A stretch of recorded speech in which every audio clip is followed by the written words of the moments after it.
position is achieved by Cadet Mohammad Titumir House. Fifth position. বর্ণাঢ্য আয়োজনের মধ্য দিয়ে দেশের অন্যতম শিক্ষা প্রতিষ্ঠানের পাবনা ক্যাডেট কলেজের ৪১তম আন্তঃহাউস বার্ষিক ক্রীড়া প্রতিযোগিতা ২০২৪-এর সমাপনী হয়েছে। ২৩শে ডিসেম্বর বিকালে বার্ষিক ক্রীড়া প্রতিযোগিতার সমাপনী অনুষ্ঠানে প্রধান অতিথি হিসাবে উপস্থিত থেকে বিজয়ীদের মাঝে পুরস্কার বিতরণ করেন ঢাকা সেনানিবাসের নৌ অঞ্চলের rear admiral commander S M. Abul Kalam Azad. এ সময় উপস্থিত ছিলেন কলেজের ভারপ্রাপ্ত অধ্যক্ষ মিসেস সিতারা আমিনসহ অন্যান্য শিক্ষকবৃন্দ। সমাপনী ক্রীড়া প্রতিযোগিতার অনুষ্ঠানে আমন্ত্রিত অতিথি হিসাবে উপস্থিত ছিলেন অধ্যয়নরত ক্যাডেট শিক্ষার্থীদের অভিভাবক, স্থানীয় রাজনৈতিক ও সামাজিক ব্যক্তিবর্গ। অনুষ্ঠানে ক্যাডেট শিক্ষার্থীদের অংশগ্রহণে বৈষম্য বিরোধী ছাত্র জনতার আন্দোলনে সাধারণ শিক্ষার্থীদের প্রতিবাদের প্রতিচ্ছবি তুলে ধরা হয়। পরে বিজয় মাসে মহান মুক্তিযুদ্ধের স্মরণে দেশের গানের সঙ্গে দলগত পরিবেশ ও এবারের ক্রীড়া প্রতিযোগিতার থিম সং পরিবেশ করেন ক্যাডেটরা।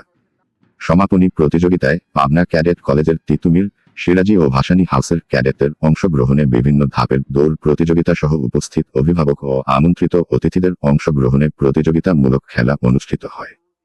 পরে সমগ্র খেলায় বিজয়ীদের হাতে পুরস্কার তুলে দেন প্রধান অতিথি ও অধ্যক্ষ। এবারের একাডেমিক ও কারিকুলাম ও খেলাধুলায় সার্বিকভাবে চ্যাম্পিয়ন হয়েছে তিতুমির হাউস ও রানার আপ হয়েছেন সিরাজি হাওয়ের ক্যাডেট দল। চলতি মাসের ১৯শে ডিসেম্বর থেকে আন্তঃহাউস ক্রীড়া প্রতিযোগিতা শুরু হয়ে নান্দনিক আনুষ্ঠানিকতার মধ্য দিয়ে ২৩শে ডিসেম্বর শেষ হয়। @24 পাবনা।